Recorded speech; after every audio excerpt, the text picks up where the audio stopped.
Hi, everyone. I am Lanisha Renee of LR Consulting Firm. And I am Janet Ward of the Law Office of Janet Ward. We are here. We have finally made it. Welcome to Her Terms Next. Welcome to our podcast. Day one. Day one, exactly. Let's see how real all the other episodes get. But our topic today is it's an interesting topic that my wonderful friend has a lot of experience in. What to do when you've been blindsided by divorce. And some of the research and some of the comments, honey, it's a lot going on here. So we're going to unpack it, right?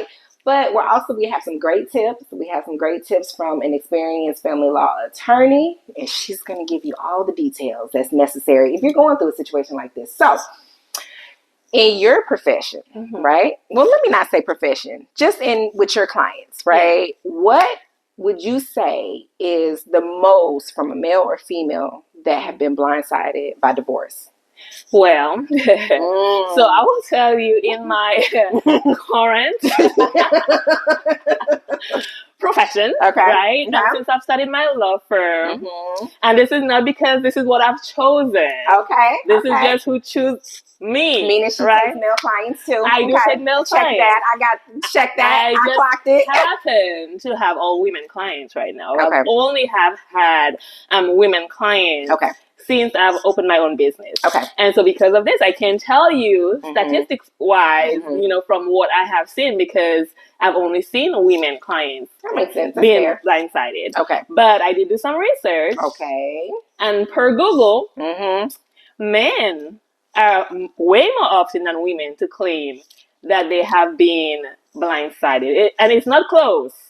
Interesting. So it's like a high stat. Yeah. Really? Yeah, man. Now, even per Google, a lot of these times, those men are not actually blindsided, but they claim, because Google put the quotes in there, they claim to have been blindsided. I would be quite surprised if that was the correct statistics for who actually has been blindsided. And I guess then you start wondering, well, what does it mean to be blindsided? Yes. Because if all these people are claiming to have been, and we know that some of them have not been, who have actually been? Well, let's talk about it. Let's talk about some of the examples, some of the things that you have read. Because mine wasn't blindsided. Was yours? No. But there were 2 filings. So the first time, mine had 2 filings too. We do that sometimes, and we should have went with our first mind, but we have reasons for it. So go ahead. So the first time, I guess I did feel blindsided. Okay. The first time. Okay. So wait, were you blindsided? Yeah. You were. Okay, got you. Okay. I probably shouldn't have been. Okay. But I was. That's a story for another day because it'll get real long. Okay. All right. Okay. I didn't blindside mine. No. It was very clear. And one thing that we had talked about was my ex-husband used to always say, I come home. Yeah. So if he ever wanted to divorce me, that'd be the first thing that I would have looked at. That would have been one of my examples. Like, oh, he stopped coming home. Oh, he's going to file for divorce. So let's get into that. Well, what if he didn't stop coming home and then filed for divorce? That's a good question. I think at that point I would have been like, okay. I was just saying, okay at that point. It wouldn't have mattered. It would have mattered. If he filed, if I filed. I was already gone. Yeah. I was gone 3 years prior. So that's a whole other conversation. We'll get into it later time. But let's talk about when people think that they've actually been blindsided. And they really haven't been blindsided. Them signs was there. Them signs was there. What's some examples of that? Give us some feedback on Here's the thing. A lot of people, especially women, because I told you mostly men say they've been blindsided. That is true based on your research. Yes. But women want their marriage. Especially if you have kids together, women want to have their family. That's why I stopped my first filing. Okay. Right. All right. Okay. So that means if a woman feels like this is not working, I want to get a divorce. She's communicating. Okay. She's trying to fix things. Okay. She's going to her husband and saying, hey, this is happening. I'm feeling this way. something is we need to change, right? Mm-hmm. When she finally files, is because she's fed up, right? And she probably has exhausted everything. Yeah, okay. She's offered therapy. Yeah, and maybe he said no, or maybe they went to therapy and it didn't work. Whatever the case may be. She's let him know multiple times that hey, this is where I'm leading. Yeah, because I did that in mine too. Over and over again. I kept trying. So yeah, that makes sense. So when they are saying I was blindsided, to me that says you don't believe me. You thought you were so good that I would never leave. Despite me telling you over and over, I'm not happy here. I want out. You said she ain't gonna leave me. Exactly. No, you're blindsided. Okay, so let's get into some. So my friend has done some research, right? And we have some examples of some people who think that they were blindsided. And we want y'all feedback. Please make sure if you have questions, if you want us to talk about specific things that have to do with marriage, family law, entrepreneurship, just email us, herterms@gmail.com. Her terms next. There you go. There you go. Her terms next at Gmail. That's why I got a good co-host. My co-host better than yours. hertermsnext@gmail.com. All right. So what you got? So you have not seen this story, right? Okay. This is going to be completely new for you. Okay. And I found this when I was doing some research. Okay. It was posted on Reddit. Okay. And it was titled, because I was trying to find people who have been blindsided or thought they were blindsided, and just to see, how they've been dealing with that. So the title is 8 months since blindside, and I am still a wreck. Help. 8 months. So is the point to get for someone to help? Okay, all right, let me be quiet. All right, go ahead. Okay, I'm listening. How did you control your thoughts? Someone please give me a step-by-step guide. 8 months ago, my ex completely blindsided me. One moment we were planning our holiday. The next he said it was over. He has not really given me any reasons. I am a wreck and he is thriving. I have to see him every night on FaceTime, as I have to hold the phone for my son. I am a complete mess and feel so lost. I can't stop blaming myself and how effed I should be as a person for someone to do this. I am in a constant loop and spiral and I can't seem to get out of it. I hate that I have to see him and co-parent. I just really need help. I am in therapy, but I feel so stuck. I just wonder how bad I was and how horrible he must have felt to be able to walk out and not fight or try to work on things. It's like the person I thought I was, kind, caring, sweet, loving, etc., cannot possibly be true if someone literally had to run away from me. I don't know how to move on. I feel so absolutely stupid for still wanting someone who is continuously hurting me. Oh, that's a lot to unpack. That is a lot. That's a lot. You want to go first? You want me to go first? That's a lot. I really want to hear what you think, but I'm going to throw one little thing in there. Okay, all right. The feelings that this person is feeling is very common. With the women that I deal with who's going through divorce. When someone files a divorce action against you, there is a rejection aspect of it. Okay. Always, no matter what. Whether or not you saw it coming or not, you're going to feel rejected because somebody wants to divorce you. That's a huge breakup, right? Yes. So the feeling that she's feeling is very common for someone going through a divorce that they had not expected. Okay. But what would you advise someone like that? Because you've been through a divorce, and we all have to deal with the emotional part of it, right? There's a lot of phases and stages of the emotional turmoil that you go through. And just piggybacking off of what you were saying, I felt a lot of those, even though I was the one that filed, I felt a lot of those emotions. Yeah. I still felt like, well, why is he doing this to me in the marriage? It wasn't necessarily about the divorce. Yeah. It was about what I was going through in my marriage. So those are still the feelings. But to answer your question, that's a lot. And mind you, she's in therapy. So because that was one of my things. To go to therapy. She needs a new therapist because let me explain why. And she needs to understand what her goals are in therapy. You cannot just go to therapy and say, hey, I'm just going to come and vent and talk to you. Therapy doesn't work that way. Therapy, like my intentions when I got into therapy, I knew what I was doing. I wanted to deal with the stage that I was in at that time, which I was disappointed and I was mad. So I wanted to deal with my anger. And then I wanted to figure out how to deal with the conversation with, at that time, my daughter was 5. I wanted to figure out how to deal with the conversation with my daughter to where she wasn't blindsided by the divorce. And she understood that there was a transition that was happening.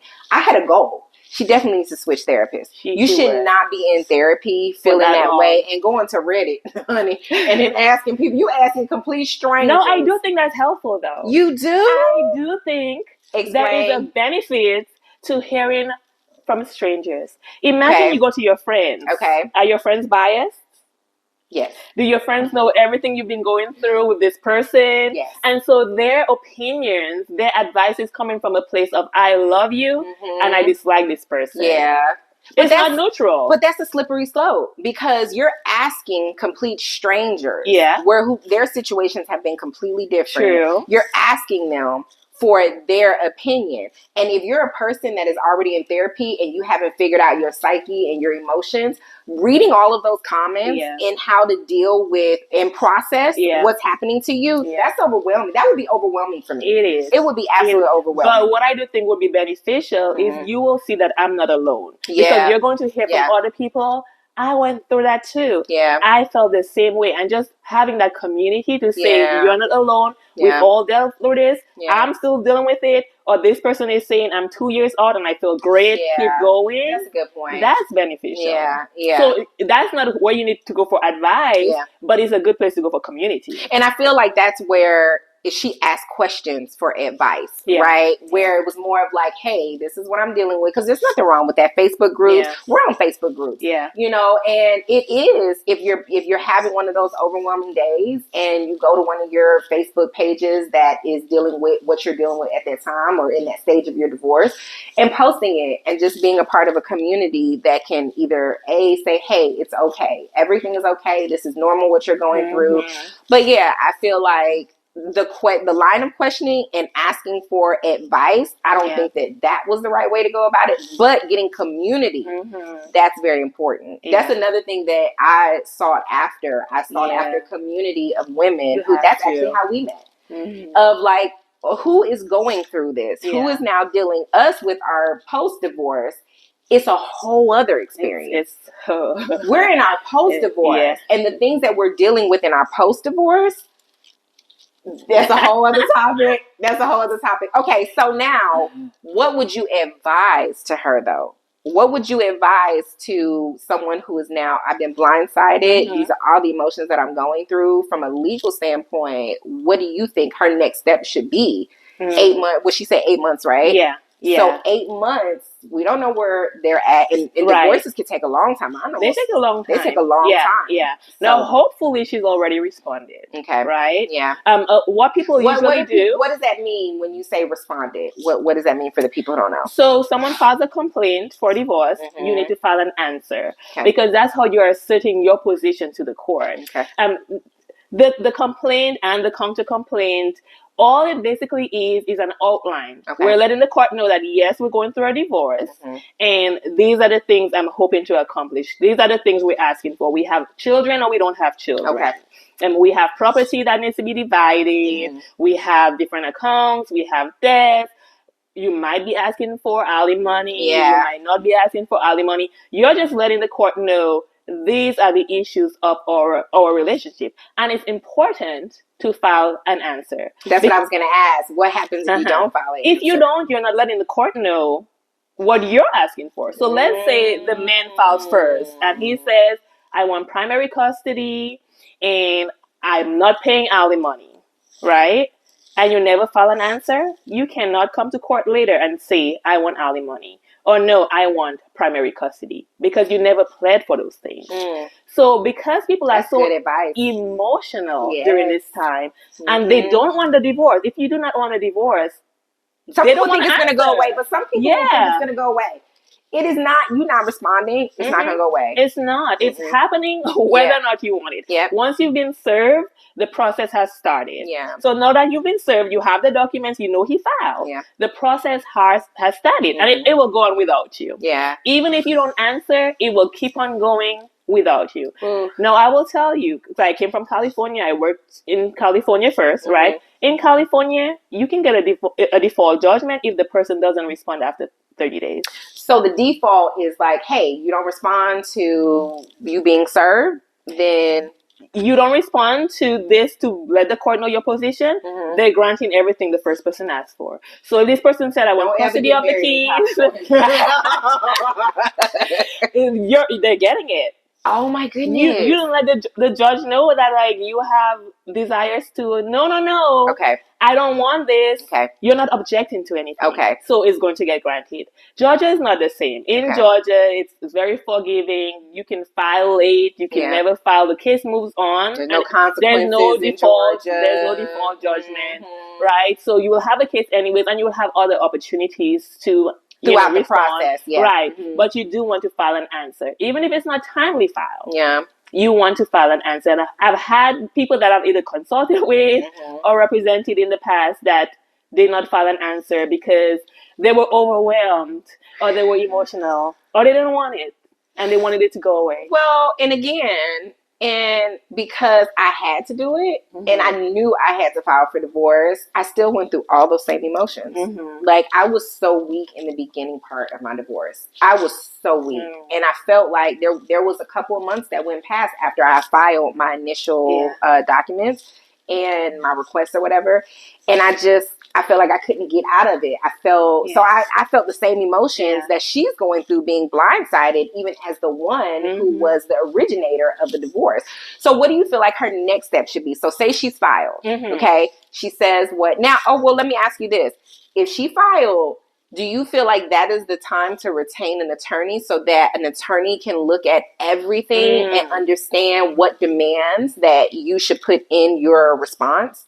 I would say you definitely want to consult with an attorney or multiple attorneys before you even file. Okay. Just to make sure you're doing everything correctly. Even if you don't plan to hire an attorney, you should absolutely seek out legal advice. That's good. Make sure you're doing it correctly the first time. Yeah. You know, you don't want to be tied to anything that you fail to do, or even if some people would file and they would move their case along and later on they decide to get an attorney and now the attorney is going to charge you to not only review everything you've already done, but to correct everything you've already done because you did it incorrectly. Okay. If you spoke to attorneys in advance, you did your research and you filed correctly, then you can save yourself funds if you do at some point decide to retain an attorney. I was that person though. I was that person.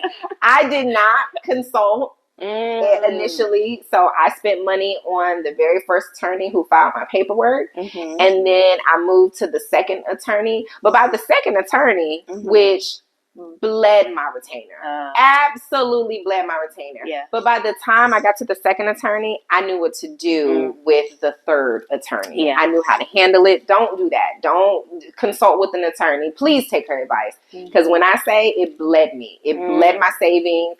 And that's because I didn't do my research. Yeah. And where I should have consulted to make sure that I understood, there's legal jargon involved that I didn't understand. There's all these things. And I just threw all the evidence at the second attorney. I threw everything. And that attorney was like, okay, I'll take it. Let me sit through all of this. And charge me hourly to do it. You're charged hourly. Yep. So if they have to spend 5 hours reading through all these documents and stuff that you decided to send to them, that's a 5-hour charge. And I sent it out of emotions. Yeah. I sent it. I was so emotional. That's another thing. You got to check your emotions. You got to check your emotions. You have to compartmentalize. Yep. You have to know that, okay, because a lot of people come to attorneys with all the emotional y'all turn into our therapists. Right? We're therapists. We're everything. And you may be paying an attorney to sit down on the phone with you for 2 hours venting, and it's not pushing your case forward. Yeah. So that 2 hours that you're paying for is not helping you get anywhere closer to a final. And when I say that I live this, and that's why her advice is that's how we end up doing this podcast together, because I lived everything that now I'm learning and understanding, or I learned after my second attorney going into my third one. But yeah, you have to take your emotions out of it. Yeah. It's just like if you're an entrepreneur, you have to handle a divorce as a business that you're dissolving. That's how the courts look at it. Yeah. Some of my documents where it was just like, dissolving, and they're using these words that you associate with business. The courts look at a divorce as a business separation or a, dissolving a business. Yeah. So you have to look at it that way. You have to get your strength up. You have to get strategic. Because, it's not going to be easy. It is absolutely not easy. Yeah.